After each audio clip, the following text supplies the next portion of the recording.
Telangana rising పేరుతో పెట్టుబడుల సాధన దిశగా తెలంగాణ రాష్ట్ర ప్రభుత్వం చేపట్టిన ప్రయాణంలో కీలక ముందడుగు పడింది. హైదరాబాద్లో ఏఐ కేంద్రం ఏర్పాటు చేస్తున్నట్లుగా ప్రకటించిన గూగుల్ ఇందుకు సంబంధించిన ఒప్పందాన్ని తెలంగాణ ప్రభుత్వంతో ఎంఓయూ చేసుకుంది.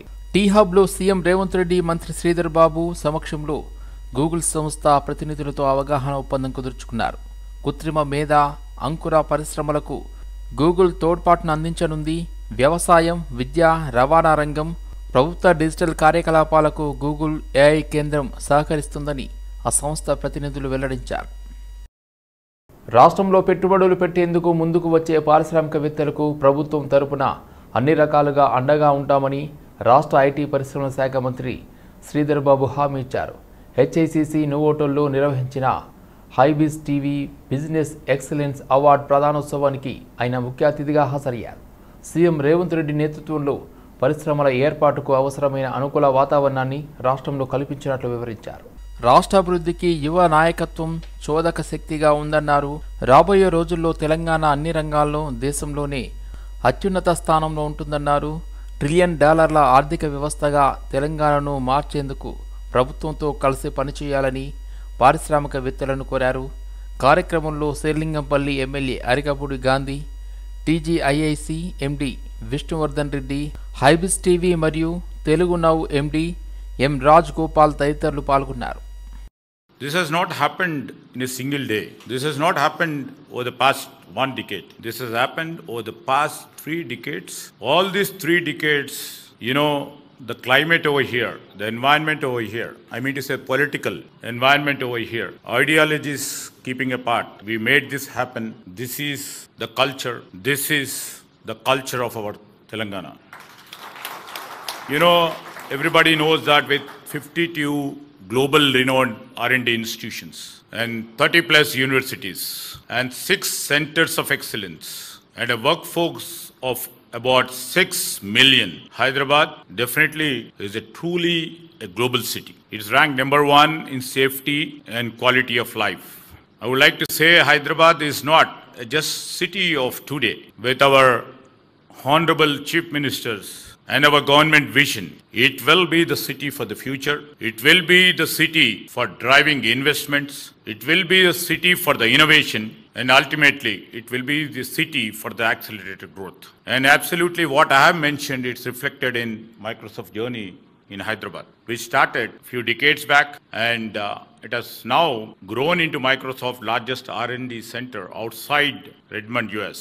And I think this is not the end. This is just the beginning. Everybody keep on saying that Hyderabad not only has only nurtured global talent, but also shaped global tech leadership. తెలంగాణను KTR casino హబ్గా మార్చారని కాంగ్రెస్ నేత అద్దంకి దయాకర్ తీవ్ర విమర్శలు చేశారు. పోలీసుల ఆపరేషన్లో MLA Pochampally Srinivasa Reddy వ్యవహారం బయటపడిందని అన్నారు. అద్దంకి దయాకర్ మీడియాతో మాట్లాడారు. దొంగలకు లీజుకు ఇచ్చిన వాళ్ళు కూడా దొంగలే అని అన్నారు. కేసీఆర్ ఫామ్ హౌస్లో ఉంటే కేటీఆర్ డ్రగ్స్ బిజినెస్లో బిజీగా ఉన్నారని ఆరోపించారు. మీరు ఒప్పుకున్న రైతు బంధును మేమిచ్చినాం. మేము అనుకుంటున్న రైతు భరోసాను కష్టాలుగా పడి ఈరోజు రైతు భరోసాను ఇస్తున్న పరిస్థితి. 60,000 కోట్ల పైచిలకి ఇలా రైతు కమ్యూనిటీకి ఈ ఒక్క సంవత్సరంలో ఇచ్చిన పార్టీ ఇలా కాంగ్రెస్ పార్టీ, కాంగ్రెస్ ప్రభుత్వం. మేము ఏనేంది ఫ్రీ బస్ ఇచ్చినామంటే లేదు, ఆటో వాళ్ళకి నష్టమైంది అంటారు. ఇలా మహాలక్ష్మి బస్సుల పేరు మీద పెద్ద ఎత్తున మహిళలకు ఇలా రవాణా సదుపాయం కలుపుతుంటే ఓర్వలేని పరిస్థితిలో మీరున్నారు. మేము ఉద్యోగాలు ఇస్తే ఒకడు అంటాడు, అరే మేము తయారు చేసినవి, మేము నోటిఫికేషన్స్ ఇచ్చి మేము చేయబోయినవి వీళ్ళు ఇచ్చారని అంటారు. హీరో కావడానికి 0 పనులు చేస్తే హీరోలు కారు అని ఆయన గుర్తుపెట్టుకో. పోచంపల్లి శ్రీనివాసరెడ్డి ఫామ్ హౌస్లో జరుగుతున్న అక్రమ దందాలకు కేటీఆర్ఏ బాధ్యుడని మేము ఆరోపిస్తున్నాం. ఇది కాదని నిరూపించుకో. నీ యొక్క అండ లేకపోతే ఇంత స్థాయిలో 2 సంవత్సరాల నుంచి గోవా లేదు, నేపాల్ లేదు, శ్రీలంక లేదు, థాయిలాండ్ లేదు, ఎక్కడ లేదు, అందరూ హైదరాబాద్లోనే నీ ఫ్రెండ్ ఫామ్ హౌస్లోని ఇలాంటి అక్రమాలు చేసిన నువ్వు శిక్షార్హునివి.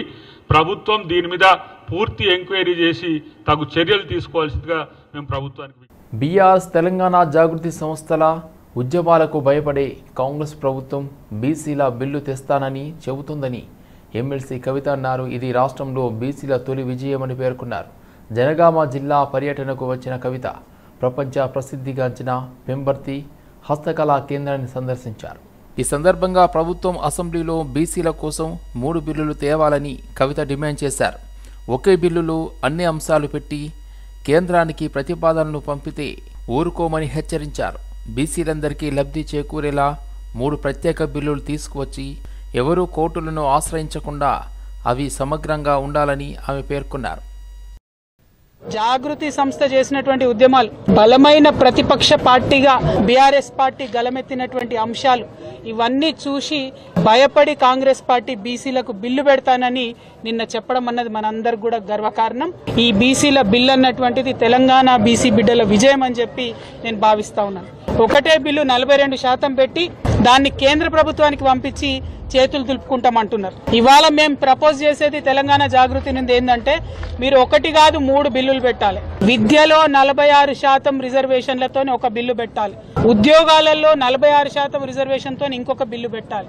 కనీసం 42%తోనన్నా మీరు పొలిటికల్ రిజర్వ్. నాచారం దుర్గానగర్లో కమర్షియల్ షెడ్లను తొలగించాలని స్థానిక నాయకుడు సర్వీస్ డిమాండ్ చేశారు. హైదరాబాద్ నాచారం దుర్గానగర్ కాలనీ వాసులు జన నివాసం ఉండే ప్రాంతాల్లో షెడ్లను తొలగించాలని నిరసన తెలియజేశారు.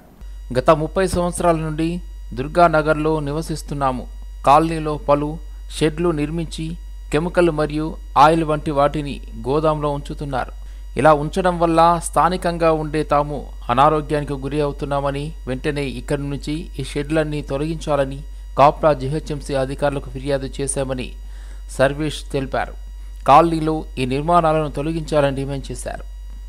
5th division contested కార్పొరేటర్ని. గతంలో 30 సంవత్సరాల నుంచి మా దుర్గానగర్ ఇక్కడ కొన్ని ఇండస్ట్రీలు ఉండే, ఒక 5-6 ఉండే. ఈ రోజు దాదాపు 30 నుంచి 40 ఇండస్ట్రీలు తయారైపోయినాయి. మా రెసిడెన్షియల్ ఏరియాలో ఇండస్ట్రీలు పెట్టేసి దీనివల్ల మాకు హానికరంగా ఉన్నది. ప్లస్ ఇంకోటి ఏంటంటే గుండె జబ్బులతో బాధపడే వాళ్ళు కూడా ఇబ్బంది. రాత్రిపూట్ల సౌండ్లు చేస్తున్నారు. ఇంతకుముందు కూడా మేము అధికారులకు కంప్లైంట్ ఇచ్చాం. మేము మున్సిపల్ ఆఫీస్ అయినా సరే, రెవెన్యూ కూడా ఉప్పల్ మండలికి వస్తుంది. ఇది రెవెన్యూ కూడా ఇచ్చినాం మేము. వాళ్ళు కూడా స్పందిస్తాను రాలేదు. మున్సిపాలిటీ వాళ్ళు కూడా ఎన్నోసార్లు నోటీస్ ఇచ్చారు, తప్పించుకుంటున్నారు. ఈ రోజు కూడా మేము టౌన్ ప్లానింగ్ వాళ్ళకి ఇన్ఫార్మ్ చేస్తే వాళ్ళు వచ్చి నోటీసులు ఇస్తా అని చెప్పి వెళ్ళిపోయారు. దీని నోటీస్ వరకే కాకుండా వాళ్ళకి కఠిన చర్యలు తీసి ముందుగానే ఇక్కడ నుంచి తీసేయాలని మేము బస్తీ వాసులు అందరూ కోరుతున్నాము. ఇంకోటి ఏంటంటే మేము ఇక్కడ ఉండాల్సింది మేము రెసిడెన్షియల్ వాళ్ళు ఉండాలా లేకపోతే ఇండస్ట్రియల్ వాళ్ళు ఉండాలా తేల్చాలని మేము కోరుకుంటున్నాం. అధికారులకు విన్నపం చేస్తున్నాము. దీనివల్ల రాత్రిపూట్ల ఏమవుతుంది, సౌండ్ అర్ధరాత్రిలా 11-12 గంటలకు లోడింగ్ అన్లోడింగ్ చేస్తున్నారు. తెల్లవారుజాముగా చేస్తున్నారు. ప్లస్ కెమికల్ వాడుతున్నారు, టిన్లు వాడుతున్నారు. మొన్న చెర్లపల్లిలో అయిన ఇన్సిడెంట్ మా ఏరియాలో కాకుండా ముందు జాగ్రత్తగా మేము తీసుకోవాలని మా యొక్క బస్తీ వాసులు అందరి తరఫు నుంచి మేము మనవి చేస్తున్నాము. దీని కఠిన చర్యలు తీసుకోవాలని. మంత్రి దామోదర్ రాజనరసింహ హైదరాబాద్లో తన నివాసంలో నిక్షయ్ మిత్ర కార్యక్రమంలో భాగంగా రాష్ట్రంలోని ప్రభుత్వం నిర్దేశించిన 9 జిల్లాల్లో 8 ఫార్మా కంపెనీలు క్షయ బాధితులకు 2,80,00,000 రూపాయల విలువైన ఫుడ్ బాస్కెట్ను, ప్రతి నెల న్యూట్రిషన్ కిట్ను అందించనున్నందుకు మంత్రి అభినందించారు. ఈ సందర్భంగా క్షయబాధితులకు అండగా నిలిచి న్యూట్రిషన్ ఫుడ్ను అందిస్తున్న కార్పొరేట్ ఫార్మా కంపెనీలైన అరాజన్ ఫౌండేషన్, ఆస్టమస్ drugs, Biological E, Gland Pharma, మెట్రోకిస్, Natco Pharma, Granules, Sun Pharmaceutical కంపెనీల ప్రతినిధులకు మంత్రి దామోదర రాజనరసింహ ప్రశంసా పత్రాలను అందజేశారు. ఈ సందర్భంగా ఫార్మా కంపెనీలు అందిస్తున్న ప్రోత్సాహకాన్ని మంత్రి అభినందించారు. తెలంగాణ రాష్ట్ర ప్రభుత్వం రాష్ట్రంలో క్షయ నిర్మూలన లక్ష్యంగా పనిచేస్తున్నామన్నారు. మేడారం పెద్ద జాతరకు ఎలాంటి ఇబ్బందులు లేకుండా ఇప్పటి నుండే పనులు చేపడతామని పంచాయతీరాజ్ శాఖ మంత్రి సీతక్క తెలిపారు. మేడారం సమ్మక్క సారలమ్మను దర్శించుకున్న మంత్రి 3 కోట్లతో మినీ జాతరకు ఏర్పాటు చేసినట్లు వివరించారు. జంపన్నవాగులో భక్తుల స్నానాలకు షవర్స్, బట్టలు మార్చుకునేందుకు గదులు ఏర్పాటు చేశామన్నారు. జాతర ముగిసే వరకు జిల్లా కలెక్టర్, ఎస్పీ, దేవాదాయ శాఖ, శానిటేషన్, ఇరిగేషన్ అధికారులు భక్తులకు ఇబ్బందులు లేకుండా చర్యలు తీసుకుంటారని మంత్రి సీతక్క స్పష్టం చేశారు. సీతాఫల్ మండి కార్పొరేటర్ డాక్టర్ సామల హేమ తన నివాసంలో వాటర్ వర్క్స్ అధికారులతో సమావేశమయ్యారు. రానున్న ఎండాకాలం దృష్టిలో పెట్టుకుని నీటి కొరత లేకుండా ఉండేలా ముందస్తుగా చర్యలు చేపట్టాలని అధికారులను ఆదేశించారు. అలాగే కలుషిత నీరు వస్తున్నాయని, ఎక్కువగా ఫిర్యాదులు అందుతున్నాయని, వాటిని ఎప్పటికప్పుడు పరిష్కరించే దిశగా పనిచేయాలని సూచించారు. నామాలగుండులో తన నివాసంలో ఉండే అపార్ట్మెంట్లో కలుషిత నీరు వస్తుందని వాటర్ వర్క్స్ మేనేజర్ కుషాల్ దృష్టికి తీసుకెళ్లారు. కలుషిత నీరు ఎక్కడి నుండి వస్తుందో అని వాటర్ లైన్ అధికారులతో కలిసి ఆమె పరిశీలించారు. తొందరగా సమస్యను గుర్తించి త్వరగా పరిష్కరించాలని అధికారులను ఆదేశించారు. పరిశ్రమలు స్థాపించి పలువురికి ఉపాధి కల్పించాలన్న లక్ష్యంతో తప్పిస్తున్న వారికి శిక్షణ ఇవ్వడంతో పాటు బ్యాంకుల ద్వారా రుణాలు ఇప్పించి ప్రోత్సహిస్తున్నట్లు జాతీయ సూక్ష్మ, చిన్న, మధ్య తరహా పరిశ్రమల సమైక్య డైరెక్టర్ జనరల్ స్వరూప అన్నారు. ఆధునిక సాంకేతిక పద్ధతిలో మానవాళికి అవసరమైన ఉత్పత్తులను తయారు చేసేందుకు ముందుకు వచ్చి శిక్షణ పూర్తి చేసుకున్న యువ పారిశ్రామిక వ్యక్తులకు రుణాలు ఇచ్చేందుకు ముందుకు రావడం అభినందనీయమని అన్నారు. తమ సంస్థ సీఈఓ అశోక్ చంద్ర ప్రోత్సాహకంతో సుమారు 600 కోట్ల మేర రుణాలు ఇచ్చేందుకు ముందుకు వచ్చినట్లు చెప్పారు. కేవలం ఎంఈలోనే 100 కోట్ల రుణాలను మంజూరు చేశామని తెలిపారు.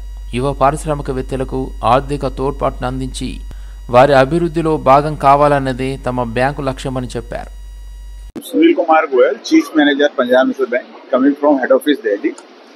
As our JM sir has told that we are reaching out to our MSME customer and we want to tell all the MSME entrepreneurs of the Telangana that we are here to serve you. We are here to provide you fund whatever you require. And we want to reach to every MSME customer in the Telangana. Thank you. To organize the Home Loan Expo, and in this expo today itself we are going to generate leads of 600 crore, and till now today we have almost sanctioned 100 crore, and we have distributed a sanction letter to many borrowers in the presence of Madam Director General of NIMSME and my CGM from head office Sunil Kumar. Hyderabad ఈరోజు Punjab national bank వాళ్ళు ఇక్కడ MSME loan కింద MSME expo కింద దాదాపు 100 కోట్ల రుణాలు ఒక 20-30 మంది బెనిఫిషరీస్కి ఇవ్వడం జరిగింది. చాలా సంతోషంగా ఉంది. ఎందుకంటే ఎప్పుడు వీళ్ళు ఎంటర్‌ప్రెన్యూర్స్ చెప్పేది ఏంటంటే బ్యాంక్లో లోన్స్ ఇవ్వరు, వాళ్ళకి వినట్లేదు, మేనేజర్ సహకరించడం లేదు, తర్వాత డిపిఆర్ సరిలేదని, పేపర్స్ సరిలేవని చాలా ప్రాబ్లమ్స్ చేస్తున్నారని చెప్తుంటారు. కానీ ఇక్కడ మాత్రం పరిస్థితి వేరే విధంగా ఉంది. మంచి మంచి ప్రాజెక్ట్స్కి సోలార్ రూఫ్ టాప్ పెట్టడానికి, రైస్ మిల్ ఫార్టిఫైడ్ రైస్ పెట్టడానికి, తర్వాత క్యాటరింగ్ సర్వీస్ కూడా 80 లక్షలు ఇవ్వడం జరిగింది. రాజ్ తరుణ్ లావణ్య కేసులో కీలక నిందితుడు మస్తాన్ సాయిని నార్సింగ్ పోలీసులు కస్టడీలోకి తీసుకున్నారు. చెంచల్గూడ జైల్లో రిమాండ్లో ఉన్న మస్తాన్ సాయిని కోర్టు అనుమతించడంతో కస్టడీలోకి తీసుకున్నారు. ఈ కేసులో మరిన్ని ఆధారాలు రాబట్టనున్నారు నార్సింగ్ పోలీసులు. సైబర్ నేరం, లైంగిక దాడి, బ్లాక్ మెయిలింగ్ వంటి దురాగతాల కేసులో యూట్యూబర్ మస్తాన్ సాయిపై పలు అభియోగాలు ఉన్నాయి. రాజేంద్రనగర్ కోర్టు 3 రోజుల కస్టడీకి అనుమతి ఇవ్వడంతో కస్టడీలోకి తీసుకున్న నార్సింగ్ పోలీసులు విచారణ చేయనున్నారు. మస్తాన్ సాయి దగ్గర 300 మంది అమ్మాయిల వీడియోలు ఉన్నాయని, అమ్మాయిలను బ్లాక్మెయిల్ చేస్తున్నాడని లావణ్య ఫిర్యాదు చేసిన విషయం తెలిసిందే. లావణ్య ఫిర్యాదు మేరకు మస్తాన్ సాయిని అదుపులోకి తీసుకున్నారు పోలీసులు. ఈ కేసులో చెంచల్గూడ జైల్లో రిమాండ్లో ఉన్న మస్తాన్ సాయిని నార్సింగ్ పోలీసులు కస్టడీలోకి తీసుకున్నారు. లావణ్య ఫిర్యాదు మేరకు ఈ కేసులో మరిన్ని కీలక ఆధారాలు, వివరాలు రాబట్టనున్నారు పోలీసులు. రాష్ట్రంలో జరగబోయేది కులగణన, రీసర్వే కాదని బీసీ సంక్షేమ శాఖ మంత్రి పొన్నం ప్రభాకర్ స్పష్టం చేశారు. పేర్లు నమోదు చేసుకుని వారికి మరో అవకాశం మాత్రమేనని వెల్లడించారు. ఫిబ్రవరి 16 నుంచి 28 వరకు జరిగే సర్వేలో ఇంతకు ముందు పాల్గొనని వారు భాగస్వామ్యం కావాలని పిలుపునిచ్చారు. జనాభాకు అనుగుణంగా రిజర్వేషన్లు ఇవ్వడం బీజేపీకి ఇష్టం లేదన్న మంత్రి కులగణనకు వ్యతిరేకంగా సుప్రీంలో అఫిడవిట్ దాఖలు చేసిందని గుర్తు చేశారు. నగర ప్రాంత ప్రజలు ఈ అవకాశాన్ని వినియోగించుకొని సర్వేలో పాలు పంచుకోవాలని కోరారు. నిన్న టీఆర్ఎస్ పార్లమెంట్ సభ్యుడు రాజ్యసభ రవిచంద్ర అంటా ఉన్నాడు, మా డిమాండ్ మేరకు రీసర్వే జరుగుతుంది. ఇది రీసర్వే కాదు. ఇది ఎవరైతే మిస్ అయినరో, ఎవరైతే పేర్లు నమోదు చేసుకోలేదో వాళ్ళు నమోదు చేసుకోవడానికి మరొక అవకాశాన్ని 10 రోజుల పాటు ఇచ్చే కార్యక్రమం 12 రోజుల పాటు. ఇది రెండో పార్టీ భారతీయ జనతా పార్టీ. బేసికల్ గా ఇది వ్యాపారస్తుల పార్టీ. వాళ్లకు కులగణన జరగడం ఇష్టం లేదు. 42% బీసీలకు రిజర్వేషన్ పెరగడం ఇష్టం లేదు. జనాభాకు అనుగుణంగా ఎస్సీలకు రిజర్వేషన్ ఇవ్వడం ఇష్టం లేదు. అందుకే వాళ్ళ ప్రభుత్వం పక్షాన సుప్రీం కోర్టులో అఫిడవిట్ దాఖలు చేసిండ్రు. మేము దీనికి వ్యతిరేకము, ఇది అసాధ్యమని. దీని మీద కూడా రాజకీయం చేసే పార్టీలు, Bharatiya Janata party, TRS party నిజంగా బలహీన వర్గాల మీద చిత్తశుద్ధి ఉంటే ఇవాళ రాష్ట్రం నుంచి శాసనసభ వేదికగా బిల్లు చేసి చట్టబద్ధత తెచ్చి కేంద్రానికి పంపిస్తాం. మీరు మీ పారదర్శకత నిరూపించుకోండి. బీసీలపై బీఆర్ఎస్ ముసలి కన్నీరు కారుస్తూ కపట ప్రేమ చూపిస్తున్నారని ప్రభుత్వ విప్ ఆది శ్రీనివాస్ మండిపడ్డారు. బీఆర్ఎస్ బీసీ రిజర్వేషన్లు 34 నుంచి 20% తగ్గిందన్నారు. ఎవరి వాటా ఎంతో తేలుస్తూ విద్య, ఉద్యోగ, రాజకీయ అవకాశాలు కల్పించడం కోసం రాహుల్ గాంధీ సూచన మేరకు బీసీ కులగణన చేపట్టామన్నారు. బీసీల పైన ముసలు కన్నీరు కారుస్తూ కపట ప్రేమను చూపిస్తున్నటువంటి బీఆర్ఎస్ పార్టీ నైజం 34% రిజర్వేషన్ ఉన్న దాన్ని 20%కి కుదించిన మీరా ఈరోజు మా బీసీ గురించి మాట్లాడాలని చెప్పాలి. మా ముఖ్యమంత్రి గౌరవనీయులు రేవంత్ రెడ్డి గారు చిత్తశుద్దితో రాహుల్ గాంధీ గారు ఎవరి ఇస్సా ఎంతో తేలాల్సిందే, వారికంతా ఈ భారతదేశ సంపదతో పాటు విద్య, ఉద్యోగ, రాజకీయ అవకాశాలు కల్పించాలని చెప్పినటువంటి ఓ సహేతుకమైన డిమాండ్ను అనుసరించి అసెంబ్లీలో బిల్లు ప్రవేశపెట్టి కుల గణన చేసే క్రమంలో ఇంచుమించు 20 రోజులు 1 లక్ష పైన ప్రభుత్వ ఉద్యోగులతోటి సర్వే జరిపితే ఇంచుమించు 1,15,70,450 కుటుంబాలు గుర్తిస్తే అందులో 1,12,15,134 కుటుంబాల వివరాలు జరిపే సమయంలో అంటే 96.9%. వాలంటైన్స్ డే పేరు మీద అర్ధరాత్రి వరకు హోటల్స్లో, పబ్బుల్లో అసాంఘిక కార్యక్రమాలు జరుగుతున్నాయని ప్రభుత్వం తక్షణమే వీటిపైన చర్యలు తీసుకోవాలని డిమాండ్ చేశారు తెలంగాణ రాష్ట్ర బజరంగ్ దళ్ సేనా నాయకులు. వాలంటైన్స్ డే రోజు రాత్రి 11 గంటల లోపే హోటల్స్, పబ్బులు మూసివేయాలని, వాటిపై నిఘా పెంచాలని హైదరాబాద్లో ఉన్న 3 కమిషనర్లకు ఈరోజు మెమోరాండం ఇస్తున్నామని తెలిపారు. వ్యాలంటైన్స్ డే పేరున హోటల్స్లో, పబ్బుల్లో, పార్కుల్లో మత్తు పదార్థాల విక్రయాలు పెద్ద ఎత్తున జరుగుతున్నాయని తెలంగాణ రాష్ట్ర బజరంగ్ సేన ఆరోపించింది. వ్యాలంటైన్స్ డే జరుపుకోవడం మన సాంప్రదాయం కాదని, పాశ్చాత్య సాంప్రదాయాలకు అందరూ దూరంగా ఉండాలని విజ్ఞప్తి చేశారు. వెస్టర్న్ కల్చర్ బ్యాన్ చేయమని చెప్పి సీఎం అని కోరుతున్నాడు రేవంత్ రెడ్డి గారిని. ఏంటంటే వ్యాలంటైన్ డే పేరు మీద పబ్బులల్లా, మాల్లల్లా, ప్రతి ఒక్క దగ్గర రిసార్ట్స్ అన్నిట్లగా చాలా భారీ ఎత్తున ఆఫర్స్ నడుస్తున్నాయి. చాలా భారీ ఎత్తున డ్రగ్స్, గాంజా అన్ని సప్లై అవుతున్నాయి.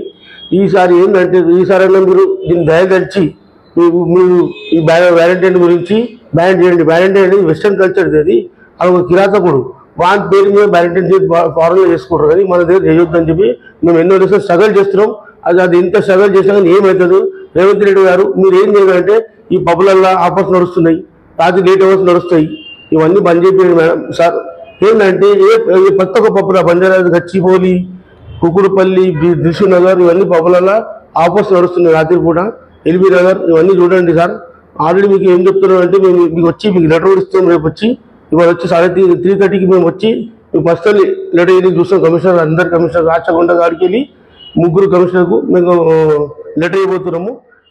హైదరాబాద్ నగర శివార్లోని మొయినాబాద్ మండలం తొల్కట్ట ఫామ్ హౌస్లో కోడిపందాల నిర్వహణ కేసులో భారతీయ రాష్ట్ర సమితి ఎమ్మెల్సీ పోచంపల్లి శ్రీనివాసరెడ్డికి పోలీసులు నోటీసులు జారీ చేశారు. మాదాపూర్లోని ఆయన నివాసానికి వెళ్లి నోటీసులు అందజేశారు. కోడిపందాల నిర్వహణపై వివరణ ఇవ్వాలని అందులో పేర్కొన్నారు. పోలీసులు నిర్వహించిన దాడుల్లో మొత్తం 61 మంది చిక్కిన విషయం తెలిసిందే. వారి వద్ద నుంచి 30 లక్షల రూపాయల నగదు, జూదా క్రీడలో ఉపయోగించే ₹1 కోటి విలువైన బెట్టింగ్ కాయిన్లు దొరికాయి. పోలీసులు 50 కార్లు, 80 పందెం కోళ్లను స్వాధీనం చేసుకున్నారు. నిందితుల్లో ఎక్కువ మంది వ్యాపారులే. అందరికీ నోటీసులు ఇచ్చి వదిలేశారు. పోలీసులు వస్తున్న విషయం తెలుసుకొని కొందరు పరారయ్యారు. దాంతో పరారైన వ్యక్తులెవరనే దానిపై పోలీసులు ఆరా తీస్తున్నారు. మాదిగ ఉపకులాలకు 9% రిజర్వేషన్లు కల్పించడాన్ని స్వాగతిస్తున్నామని మాదిగ అనుబంధ కులాల ఐక్యవేదిక తెలిపింది. 40 ఏళ్ల సుదీర్ఘ పోరాటాన్ని రాష్ట్ర ప్రభుత్వం గుర్తించి ఆకాంక్షలను నెరవేర్చే విధంగా ఎస్సీ వర్గీకరణ చేసిన సీఎం రేవంత్ రెడ్డికి మంత్రి దామోదర రాజనరసింహకు కృతజ్ఞతలు తెలుపుతూ బషీర్బాగ్లోని బాబు జగజీవన్ రామ్ విగ్రహం వద్ద వారి చిత్రపటాలకు పాలాభిషేకం చేశారు. అన్ని వర్గాల మద్దతుతోనే వర్గీకరణ సాధించుకున్నామని, ఇక ఐక్య పోరాటాలకు నాంది పలుకుదామన్నారు. రాజ్యాధికారంతో పాటు అసైన్డ్ భూములు సబ్ ప్లాన్ ద్వారా స్వావలంబన సాధించి విద్య, ఉద్యోగ, రాజకీయ, సంక్షేమ రంగాల్లో అభివృద్ధి సాధించడానికి అడుగులు వేయాలని మేడి పాపయ్య తెలిపారు. మాదిగ బిడ్డలారా, మాదిగ అక్కలారా, చెల్లెలారా, ఉపకులారా ఒకటే మనవి చేస్తా ఉన్నాను. ఏలో ఉన్నటువంటి కులాలు ఈ సమాజానికి 4 సంవత్సరాలు 2000 సంవత్సరం నుంచి 2004 వరకు ఇంప్లిమెంటేషన్ అయితే కూడా వారికి ఒక్క ఉద్యోగం రాలేదే. వారికి ఉద్యోగం రానటువంటి బిడ్డలకు ఏలో ప్రప్రదంగా ఏలని పెట్టడం జరిగింది. ఇవాళ బృగజుగాల కులాలు అయితేనేమి, డక్కలి కులాలు అయితేనేమి, ఇంకా మాస్టిక్ సంబంధించినటువంటి కులాలు ఇంకా చాలా ఉన్నాయి. ఈ కులాలను ఏలో పెట్టి మీరు అభివృద్ధి కావాలి, మీరు ఈ సమాజ సంచార జీవులన్నీ కూడా ఈ అభివృద్ధి పందులో ఉండాలని చెప్పి గౌరవ ముఖ్యమంత్రి వర్యులు అట్లాగే ఉత్తమ కుమార్ రెడ్డి గారు, దామోదర్ అన్న గారు తలుచుకొని ఇగో ఇలాంటి బిడ్డలకి ఏలో పెట్టాలని చెప్పి వాళ్ళని ఏలో పెట్టారు. రంగారెడ్డి జిల్లా 9th ADJ న్యాయమూర్తిపై చెప్పు విసిరిన కరం సింగ్ అనే వ్యక్తిని కోర్టు ఆవరణలోనే న్యాయవాదులు చితకబడ్డారు. జగద్గిరిగుట్ట పోలీస్ స్టేషన్ పరిధిలో ఆర్మ్ యాక్ట్ కేసులో శిక్ష పడడంతో న్యాయమూర్తిపై కోపం పెంచుకుని కరం సింగ్ కోర్టు హాల్లోనే దాడికి దిగాడు. న్యాయమూర్తిపై దాడికి దిగడంతో జైలు అధికారులు నిందితుడిని అక్కడి నుండి తీసుకొని వెళ్లి ప్రయత్నం చేయడంతో న్యాయవాదులు అడ్డుకొని ఆందోళన చేశారు. పోలీసులకు వ్యతిరేకంగా నినాదాలు చేశారు.